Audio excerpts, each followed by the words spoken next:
ఇది కేవలం సమాచారంగా మాత్రమే భావించండి. వైద్య నిపుణులను సంప్రదించండి. సో సార్ ఇప్పుడు ఈ పార్కిన్సన్స్ వల్ల బ్రెయిన్ స్ట్రోక్ వచ్చే అవకాశాలేమైనా ఉన్నాయా? సో పార్కిన్సన్స్ డిసీజ్ వల్ల బ్రెయిన్ స్ట్రోక్ అయితే రాదండి.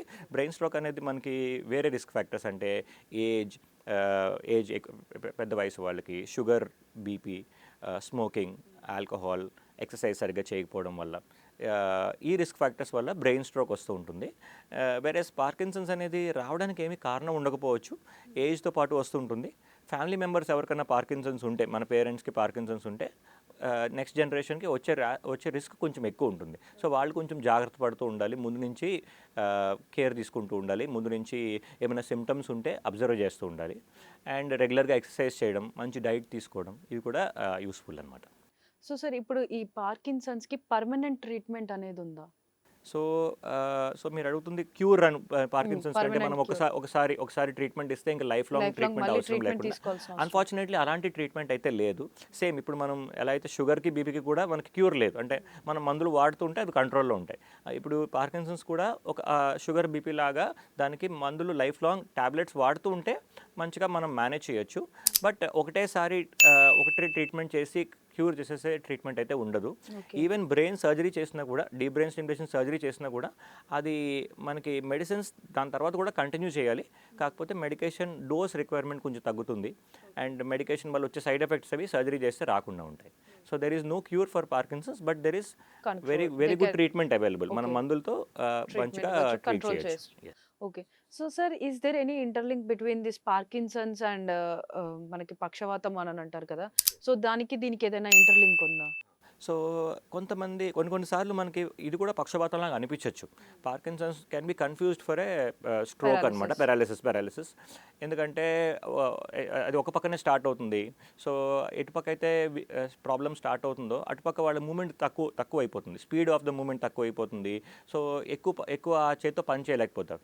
సో స్టార్టింగ్లో అది మనకి ఒక మైల్డ్ పారాలిసిస్ లాగా అనిపించవచ్చు. బట్ మనం డీటెయిల్డ్గా ఎగ్జామిన్ చేసినప్పుడు అది అది పెరుగుతున్న స్పీడ్ అది మనం చూసుకున్న, పేషెంట్ని చెక్ చేసిన, ఇది పారాలిసిస్ కాదు, ఇది పార్కిన్సన్స్ అని మనం కన్ఫర్మ్ చేయడానికి వీలుంటుంది. ఓకే. సో సార్ ఇప్పుడు ఈ పార్కిన్సన్స్‌ని మనం అంటే లైక్ మెడికేషన్ యూజ్ చేస్తున్నప్పటికీ మన లైఫ్ స్టైల్ కానీ, ఫుడ్ హ్యాబిట్స్ కానీ మార్చుకుంటే ఎంతో కొంత దీనికి యాడ్ ఆన్ లాగా ఉంటుంది. సో మనం ఎలాంటి ఫుడ్ హ్యాబిట్స్‌ని అలవరుచుకుంటే బెటర్ అంటారు?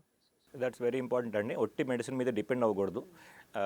ఫుడ్ హ్యాబిట్స్ వరకు వస్తే మంచి హెల్దీ డైట్ తీసుకోవాలి. ఫ్రూట్స్, వెజిటబుల్స్, డ్రై ఫ్రూట్స్ అలాంటివి బాగా తీసుకోవాలి.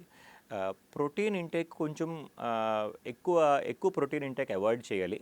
అంటే ఎస్పెషల్లీ టైమింగ్ అనమాట. మెడిసిన్ వేసుకున్నప్పుడు ప్రోటీన్ తీసుకుంటే, ఆ మెడిసిన్తో పాటు ప్రోటీన్ తీసుకుంటే మెడిసిన్ సరిగ్గా అబ్జార్బ్ అవ్వదు. సో మనం ప్రోటీన్ తీసుకునే టైమింగ్స్ కొంచెం అడ్జస్ట్ చేసుకోవాలి. ఆల్కహాల్ యూసేజ్ ఒకటి అవాయిడ్ చేయాలి. సో అండ్ ఎక్సర్సైజ్ వరకు వస్తే రెగ్యులర్ ఎక్సర్సైజ్ అంటే yoga, meditation, as well as aerobic exercises అంటాం కదా, అవి చేస్తూ ఉంటే మనకి ఈ పార్కిన్సన్స్ డిసీజ్లో ఏవైతే ప్రాబ్లమ్స్ ఉంటాయో, షేకింగ్ కానీ, బాడీ మూమెంట్స్ కానీ, మెడిసిన్తో పాటు ఎక్సర్సైజ్ వల్ల కూడా అవన్నీ ఇంప్రూవ్ అవుతాయి. సో సార్ ఇప్పుడు పార్కిన్సన్స్‌తో ఉన్నటువంటి పేషెంట్స్ కానీ, వాళ్ళ ఫ్యామిలీ మెంబర్స్‌కి కానీ మీరు సజెషన్ ఇవ్వాలంటే ఏం సజెషన్ ఇస్తారు? సో పార్కిన్సన్స్ అనేది ట్రీట్మెంట్ ఉన్న కండిషన్. సో చాలామంది పార్కిన్సన్స్ డిసీజ్ అని డయాగ్నోజ్ అయిపోగానే చాలా డిప్రెషన్లోకి వెళ్ళిపోతారు, వాళ్ళు హోప్లెస్గా అయిపోతారు. ఇంకా దానికి ఏమి ట్రీట్మెంట్ లేదనుకుని అనుకుంటారు. So it's a very well treatable condition. దీనికి చాలా రకాల మందులు ఉన్నాయి. ఏదైతే బ్రెయిన్లో కెమికల్ తక్కువ ఉందో అది మనం ట్యాబ్లెట్ రూపంలో ఇస్తే అది మనం బ్రెయిన్ ఫంక్షన్ ఇంప్రూవ్ చేయడానికి ఆస్కారం ఉంటుంది. So most important thing patients కానీ వాళ్ళ ఫ్యామిలీ మెంబర్స్ కానీ గుర్తుంచుకోవాల్సింది ఏంటంటే, పార్కిన్సన్స్ వ్యాధి లక్షణాలు ఉన్నప్పుడు, అంటే వణుకడం కానీ, బాడీ మూమెంట్ స్లో అవ్వడం కానీ, మాట సరిగ్గా రాకపోవడం కానీ, ఈ లక్షణాలు ఉన్నప్పుడు, అదేవిధంగా కొన్ని లక్షణాలు అంటే వాసన సరిగ్గా తెలియకపోవడం, కాన్స్టిపేషన్, ఇలాంటివి కూడా పార్కిన్సన్స్ లక్షణాలు అవ్వచ్చు. ఇలాంటి లక్షణాలు ఉన్నప్పుడు వెంటనే న్యూరాలజిస్ట్ని కన్సల్ట్ చేయాలి. అండ్ వాళ్ళు ప్రిస్క్రైబ్ చేసిన మెడిసిన్స్ని రెగ్యులర్గా వాడుతుండాలి. కొన్ని రోజులు వాడి మళ్ళీ మధ్యలో ఆపేయకూడదు. ఎందుకంటే డిసీజ్ పెరుగుతున్న కొద్దీ మెడిసిన్ రిక్వైర్మెంట్ మారుతూ ఉంటుంది.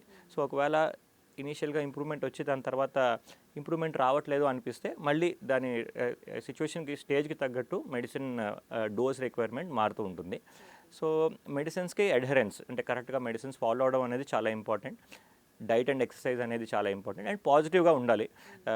They should not family members కానీ పేషెంట్ కానీ they should be positive about the disease, that దీనికి ట్రీట్మెంట్ ఉంది, దీంతో నేను నార్మల్ లైఫ్ స్టైల్ లీడ్ చేయగలుగుతాను.